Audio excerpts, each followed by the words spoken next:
సృష్టిలో ఏముంది అనేది ప్రధానం కాదు, నీ దృష్టిలో ఏముంది అనేది చాలా ప్రధానం.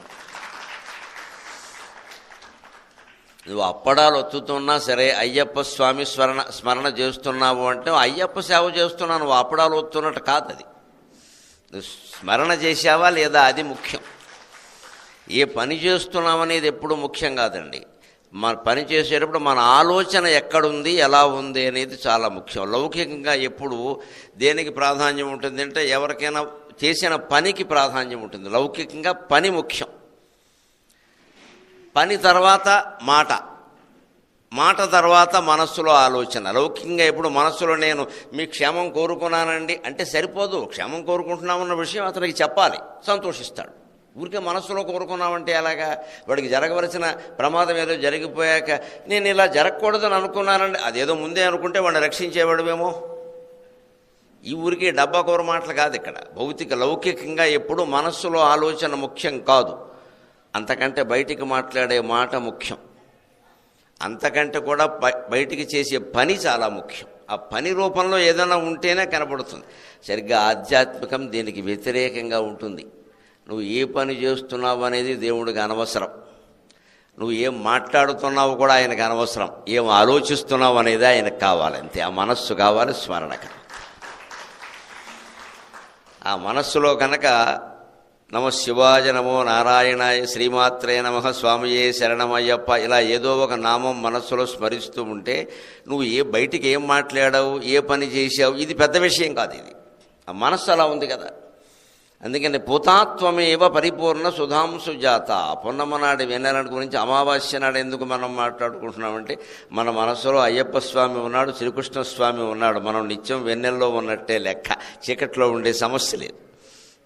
ఆ పైన మా అమ్మతో నేను మామూలుగా అంటున్నమాట, జాతాత్వమేవ సుకుమార గిరా కృతార్థ. ఈ కుమారుని యొక్క మాటల వల్ల, పద్యాల వల్ల, శ్లోకాల వల్ల, ప్రవచనాల వల్ల, అవధానాల వల్ల నువ్వు సార్థకవంతురాలివయ్యావు అని నువ్వు భావిస్తే నా జన్మ ధన్యమైనట్టేనమ్మా అని నమస్కారం చేస్తూ, మాతస్త్వమేవ హృదయోత్సవ బాలగీత, గీతాత్వమేవ యదునందన వాక్ప్రపోత, పూతాత్వమేవ పరిపూర్ణ సుధాంసు జాత, జాతాత్వమేవ సుకుమార గిరా కృతార్థ, జాతాత్వమేవ. ఇవాళ అటువంటి భగవద్గీతలో 18 అధ్యాయాల్లోంచి 18 శ్లోకాలు తీసుకుని వాటిని ఇక్కడ అయ్యప్ప స్వామిని మనం చేరుకోవడానికి నిర్మించిన 18 సోపానాలకి అన్వయిస్తూ ప్రవచనం చేసుకుంటాం మనం. ఇది బహుశా మీకు కొత్తే, నాకు కొత్తే. నేను మన కరోనా సమయంలో చేసుకున్న ఒక నియమం ఏమిటి అంటే, కరోనాలో ఎప్పుడూ ఒక ఏడాది సుమారుగా ఖాళీ వచ్చింది కాబట్టి ఖాళీని సద్వినియోగం చేసుకుందామని. అసలు ఇంతవరకు నేను చెప్పిన అంశాలేవి, చెప్పని అంశాలేవి, మహామహులు శంకరాచార్య రాసినటువంటి స్తోత్రాలు, వీటిలో వేదశాస్త్ర పురాణాలకి సంబంధించినవి, తెలుగు సాహిత్యానికి సంబంధించినవి కూడా ఇంతవరకు చెప్పినవేవి, ఇంకా చెప్పాలని ఉంది అని చెప్పవలసినవి అని ఓ పట్టిక తయారు చేస్తే నాకు 150 స్తోత్రాలు చెప్పనివి దొరికాయి. ఆ 150 నేను ఒక పట్టిక రాసుకుని ఆ రోజు నుంచి ఎవరైనా అడిగితే ఈ కొత్తవే చెబుతున్నాను. ఖచ్చితంగా ఈ ప్రసంగం మీ దగ్గరే చెబుతున్నాను, మళ్ళీ ఇంకెక్కడా ఉండదు. ఈరోజు ఇది లెక్క. మళ్ళీ ఇంకెవరైనా అయ్యప్ప స్వామి మీద అడిగినా, భగవద్గీత మీద అడిగినా వేరే ప్రసంగం ఉంటుంది, ఇది ఉండదు. ఎందుకు అంటే అది చెబుతున్నది గొప్ప కోసం కాదు. జీవితం ఎప్పుడూ తాజాగా ఉండాలి అంటే ముందు మనం తాజాగా ఉండాలి. వస్తువులను మార్చేస్తే తాజాదనం రాదు, మనుషుల్ని మార్చేస్తే తాజాదనం రాదు. నీ మనస్సు మార్చుకుంటే తాజాదనం వస్తుంది ఖచ్చితంగా.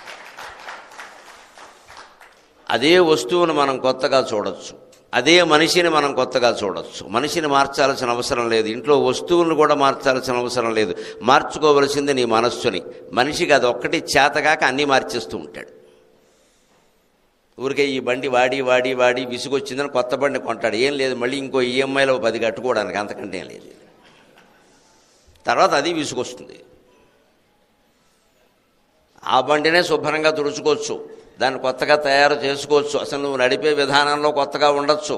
ఏదైనా నీ బుద్ధి మార్చుకుంటే బండి బాగానే ఉంటుంది. అంచేత మనుషుల్ని వస్తువుల్ని మార్చుకోవలసింది మన మనస్సుని. శంకరాచార్య చెప్పిన మాట, సృష్టిలో భేదం లేదు, నీ దృష్టిలో తప్ప అంట. ఆ దృష్టిని మార్చుకోగలిగితే జీవితం అంతా ఆనందంగా ఉంటుంది. దానికి భగవద్గీత ప్రథమాధ్యాయంలో మొదటి శ్లోకమే ఉదాహరణ. ధర్మక్షేత్రే కురుక్షేత్రే సమవేతాయుత్సవ మామక పాండవాశ్చైవ కిమకుర్వత సంజయ అన్నాడు. భగవద్గీతలో మొత్తం 700 శ్లోకాలుంటే ధృతరాష్ట్రుడు చెప్పింది ఒక్కటే శ్లోకం, ఇది ఒక్కటే. మళ్ళీ వాడు మాట్లాడలేదు. కానీ మొత్తం 699 శ్లోకాలకి ఇదే మూలం. ఇందులో అతని బుద్ధి కనిపిస్తోంది స్పష్టంగా. ధర్మక్షేత్రే కురుక్షేత్రే సమవేత యుత్సవ, ధర్మక్షేత్రమైన కురుక్షేత్రంలో యుయుత్సవ అంటే యుద్ధకాంక్షతో పాండవులు కౌరవులు చేరారు కదా. మామక పాండవాశ్చైవ కిమకుర్వత సంజయ, పాండవులు కౌరవులు ఏం చేశారయ్యా, ఎలా యుద్ధం చేశారయ్యా అని అడగదలుచుకున్నాడు. మంచిదే, కానీ ఇక్కడ చిన్న మలుపు ఏమిటంటే వీడి బుద్ధి కనపడుతోంది అక్కడ. కౌరవాహ పాండవాహ అనలేదు, అది కీలకం. మామకాహ పాండవాహ అన్నాడు, అది కీలకం. అందుకోసం చెప్పాల్సి వచ్చింది భగవద్గీత. మా వాళ్ళు పాండవులు అన్నాడు, అంటే కౌరవుల్ని తన వాళ్ళగా భావిస్తున్నాడు, పాండవుల్ని పరాయి వాళ్ళగా భావిస్తున్నాడు. ప్రపంచంలో దుఃఖాలన్నిటికీ, తగాదాలన్నిటికీ, యుద్ధాలన్నిటికీ మూలం ఈ స్వపర భేదమే, ఇంకేం లేదు ఇక్కడ. వీళ్ళు నా వాళ్ళు, వీళ్ళు పరాయి వాళ్ళు అన్న భేదమే మొత్తం తగాదాలకి మూలం. ఇంట్లో ఉండే భార్యాభర్త ఎలా ఉంటారు? తన వాళ్ళు వస్తే ఒకలా ఉంటారు, వేరే వాళ్ళు వస్తే ఒకలా ఉంటారు. భర్త తరఫు బంధువులు వస్తే ఈవిడికి నచ్చదు, ఊరికే చచ్చిపోతున్నాను చేయలేకంటుంది. తన తరఫు బంధువులు వస్తే ఎప్పుడో వచ్చారుంటుంది. భర్తేనా అంతే, వాళ్ళ తమ్ముడో వాళ్ళ అక్కయ్యో వస్తే మా అక్క రాక వచ్చింది అంటాడు. ఒకళ్ళు వీళ్ళ అక్కో వీళ్ళ వాళ్ళు వచ్చారు, వచ్చేస్తున్నారు ఇక్కడ ఎగేసుకుని అంటాడు. ఇక్కడ ఇది అర్థమైతే మొత్తం ప్రపంచం అంతా అర్థమవుతుంది. ఇక్కడ భేదం ఎందుకు వస్తుంది? ఎవరైనా ఒకటే కదా. లేదండి నా వాళ్ళు పరాయి వాళ్ళు. ఈ నా అనడానికి పరాయి అనడానికి మూలం ఎక్కడిది? మూలంలోకి పెడితేనే ఏదైనా సమస్య పరిష్కారం అవుతుంది. ఊరికి ఉపదేశాలు ఇస్తే అవ్వదు. ఇక్కడ ఎందుకు వస్తుంది? దేహాన్ని బట్టి వస్తుంది. ఈ దేహం నేను అనుకోబట్టి ఈ దేహానికి సంబంధించిన బంధాల్లో ఏది దగ్గర ఏది దూరం అనే లెక్కలేస్తున్నాం మనం. లేకపోతే నిజానికి భర్త కంటే భార్య కంటే దగ్గర బంధం ఏదైనా ఉంటుందా ప్రపంచంలో? వారిద్దరి వల్లే కదా మళ్ళీ ఇంకో 2-3 పుట్టారు ఇక్కడ. భార్యాభర్త కంటే మనకి సన్నిహితం కాగలిగిన వాళ్ళు ఇంకెవరు లేరండి. శారీరకమైన సాన్నిహిత్యం కూడా ఉంది అక్కడ, మిగిలిన వాళ్ళతో అది లేదు కదా. మనకి శారీరకమైన సాన్నిహిత్యం కూడా ఉంది అక్కడ. ఆ బంధాన్నే మనం పరాయిగా భావిస్తున్నామంటే ఈ శరీర బంధం మీద అంత బాగా జిడ్డు మడ్డి పేరుకుపోయి ఉన్నాం అన్నమాట మనకి. ఇది నేను అంతే, నువ్వు ఎన్ని చెప్పు నా వాళ్ళే అంతే, పరాయి వాళ్ళు నా వాళ్ళు కాదు, నేను చేయను. దీనికి విరుగుడు ఇది ఎక్కడ మొదలైంది? భగవద్గీత మొదటి శ్లోకంలో మొదలైంది. అంచేత మనం అయ్యప్ప స్వామి యొక్క మొదటి మెట్టు ఎక్కుతున్నాము అంటే నా వాళ్ళు పరాయి వాళ్ళు అనేటువంటి భేదం వదిలేయాలి, లేకపోతే మనం ఉండలేము అక్కడ. అది కులపరంగా కానీ మతపరంగా కానీ ప్రాంతపరంగా కానీ ఏ పరంగా ఏ భేదం ఉన్నా సరే వదిలేవలసింది. ఆ భేద దృష్టి నశించినప్పుడే మొదటి మెట్టు ఎక్కే అర్హత మనకు వస్తుంది. ప్రథమ సోపానం చాలు. భేదం నీలో ఉన్నంతకాలం 18 కాదు 180 మెట్లు ఎక్కినా ఒకటే. మనకి గొప్పలు చెప్పుకోవడానికే పనికొస్తాయి. నేను 18 సార్లు వెళ్ళా, నేను 30 సార్లు వెళ్ళా, నేను 60 సార్లు. దీనివల్ల ట్రావెల్స్ బస్సుల వాళ్ళు బాగుపడతారు, మన జీవితాలు బాగుపడవు. నన్ను మన్నింతురుగాక. ఈ గొప్పలు చెప్పడం అందరూ మానేయండి. ఇంకా నువ్వు ఎన్నిసార్లు వెళ్ళావని ఎవడు అడగలేదు ఇక్కడ. ఇన్నిసార్లు పెడితే ఒక పదవి, అంతకంటే ఎక్కువ పెడితే ఒక పది, ఇదంతా అజ్ఞానమే. ఈ భౌతికమైన ప్రయాణాలు లెక్క కాదు. దానివల్ల ట్రావెల్స్ వాళ్ళు, ఆర్టీసీ వాళ్ళు, రైల్వే వాళ్ళు బాగుపడతారు. మన జీవితంలో కించిత్తు మార్పు ఉండదు. మనకు మన జీవితం మారడం కావాలా, వారెవరో బాగుపడడం కావాలా? అంటే ఈ లెక్క చెప్పొద్దండి. మొట్టమొదటి మెట్టు నువ్వు ఎక్కాలి అంటే వీళ్ళు నా వాళ్ళు వీరు పరాయి వాళ్ళు అనే భేదం వదిలేయాలి. చాలా కష్టం. ఇది కష్టంగానే ఉంటాయి గరికపేట వారి మాటలన్నీ, చాలా కష్టంగా ఉంటాయి. కానీ అవే చెబుతాను నేను. అది నీకు జీవితాంతం ఉపయోగపడుతుంది. నాకు ప్రియమైన మాటలు చెప్పడం కంటే హితమైన మాటలు చెప్పడమే ఇష్టం. హితమైన మాట నీకు మేలు చేస్తుంది ఖచ్చితంగా. నీకు అది నచ్చచ్చు నచ్చకపోవచ్చు, నీకు మేలు చేస్తుంది. మేలు చేసే మాట వినాలి, మనం అర్థం చేసుకోవాలి నెమ్మదిగా. అందుకే ధృతరాష్ట్రుడి యొక్క దుర్బుద్ధి బయటపడింది మొదటి శ్లోకంలో. మామకాహ పాండవాహ అంటాడేమిటి? ఒక సినిమా చూస్తున్న వాళ్ళం మనం ఎవరైనా ఆయన ఎలా నటించాడు, ఈయన ఎలా నటించాడు అంటాం. మావాడు ఎలా నటించాడు, మీ వాడు అని అనం కదా. సినిమాలో మా వాళ్ళు మీ వాళ్ళు ఎవరు ఉన్నారండి? అన్ని పాత్రలే అని అడగచ్చు కదా. నిష్పక్షపాతంగా అడగడం లేదు ప్రశ్న, పక్షపాతంతో అడుగుతున్నాడు. మా వాళ్ళు పాండవులు యుద్ధం చేశారు కదా, ఎవరు గెలిచారు అంటే అర్థం సంజయుడికి ఏమర్థమైందంటే వెంటనే వీళ్ళ వాళ్ళు గెలిచినవన్నీ బాగా ఎగేసి చెప్పాలి, పాండవులు గెలిచినవి ఏమన్నా ఉంటే గొట్టేయాలని అర్థం. అంటే వాడు ఏం చెబితే అది వినడానికి సిద్ధంగా లేడు, వాడు ఇష్టమైంది వినడానికి సిద్ధంగా ఉన్నాడు. ప్రవచనం వినేటప్పుడు కూడా ఇంతే, మనకిష్టమైంది వినడానికి సిద్ధంగా ఉండడం కాదు, వారు ఏం చెబితే అది ఇష్టపడడానికి సిద్ధంగా ఉండాలి. అప్పుడు ఖచ్చితంగా బాగుంటుంది జీవితం అంతా. నాకు ఇష్టమైంది ఏం చెబితే బాగుంది, నీకు ఇష్టమైంది నేను చెబితే నాకు ఇంత పెద్ద ఆసనం ఎందుకు, నన్ను కూడా అక్కడే కూర్చోబెట్టేవాళ్ళు. ఇక్కడ నాకు ప్రత్యేకాసనం వేశారంటే అర్థమైంది ఏమిటి, నేను చెప్పేది ఏదో బాగుంటుందనే, లేకపోతే ఎందుకంటే పిలవడం ఎక్కడికి. ఇది ముందు నేర్చుకోవాలి. ఇందులోనే ఇంకొక విశేషం, ఈ మమకారం వదులుకోవడంతో పాటుగా ఇందులో శబ్దపరంగా ఒక విశేషం ఉంది. ధర్మక్షేత్రే కురుక్షేత్రే, సంస్కృతంలో శబ్ద విన్యాసం అది. ధర్మక్షేత్రే కురుక్షేత్రే, ఆ క్షేత్రాలు రెండు పక్కన పెట్టండి. ధర్మ కురు అనే రెండు శబ్దాలు పక్కన పెట్టండి. క్షేత్రే క్షేత్రే ధర్మం కురు, ఇది భగవద్గీత సారాంశం.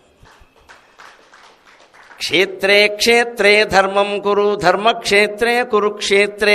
దాన్ని కాస్త అటు ఇటు తిప్పితే కురుక్షేత్రాన్ని క్షేత్రానికి విశేషణంగా కాకుండా సంస్కృతంలో క్రియాపదంగా ఉపయోగిస్తే కురు అంటే డూ ఇట్, చేయమని అర్థం. Do it, do it.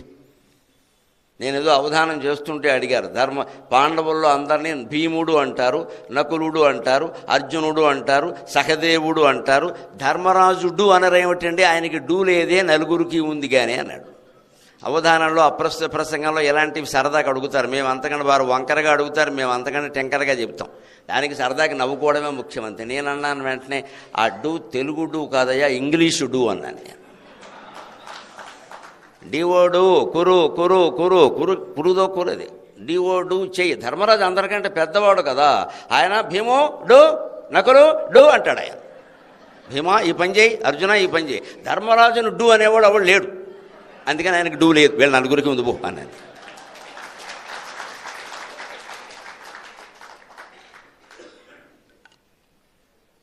కర్ణుడు వీళ్ళందరికీ అన్నగారు అని ముందే తెలుసుంటే ఆయనకే ఉండేది కదా డూ, ధర్మరాజు కూడా డూ వచ్చేది.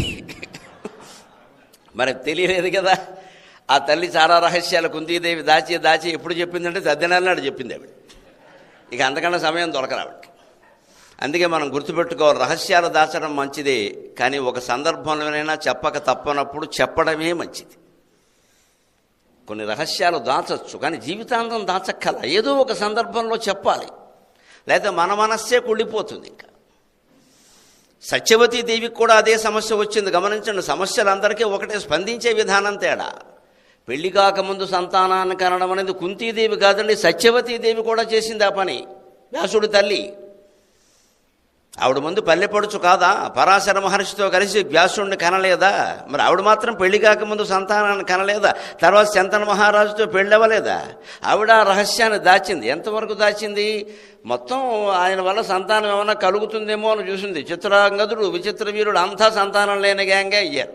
ఎవడు ఏం కలగట్లేదు. ఇక్కడ శంతనుని కుమారుడు ఎవరికీ సంతానం కలగల. చివరికి సంతానం కలగాలంటే వ్యాసుడిని పిలవాల్సి వచ్చింది.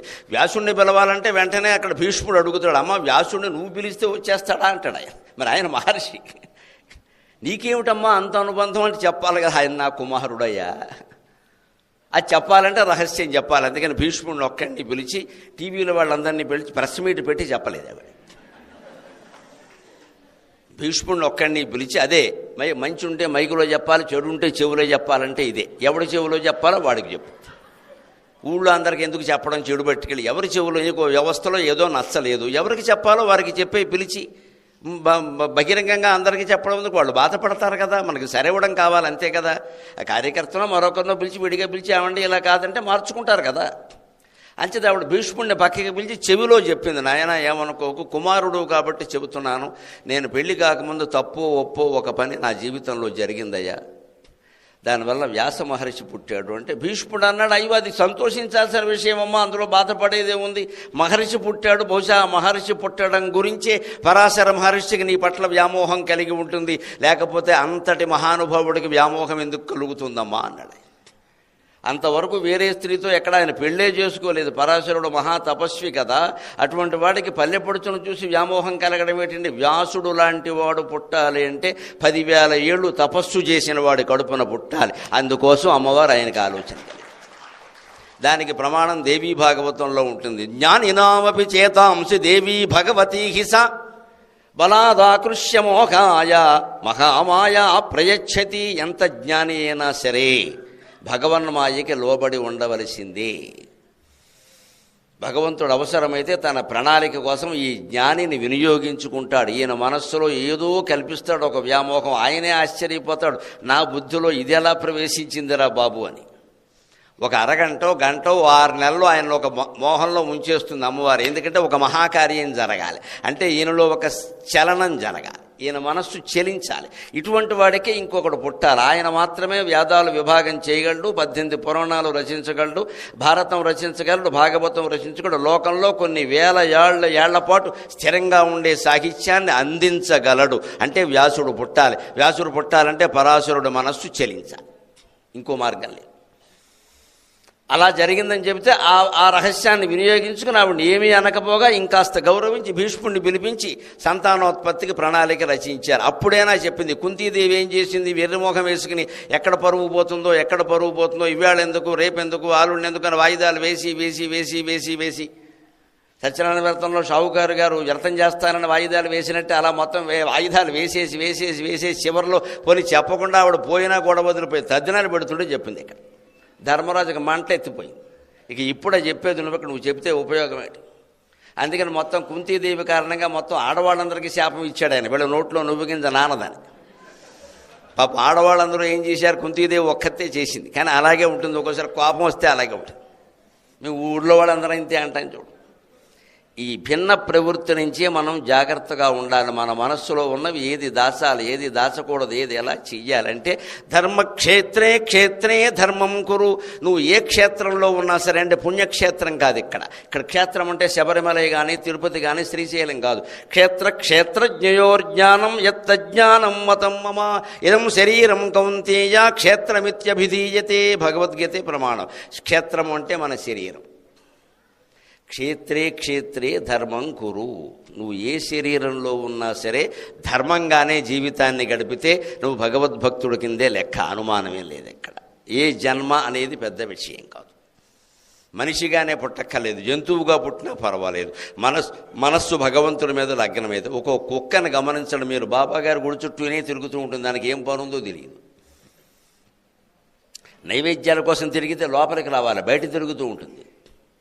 అంటే జన్మాంతరమైన స్పృహ ఏదో దానికి ఉంది, అది ఏదో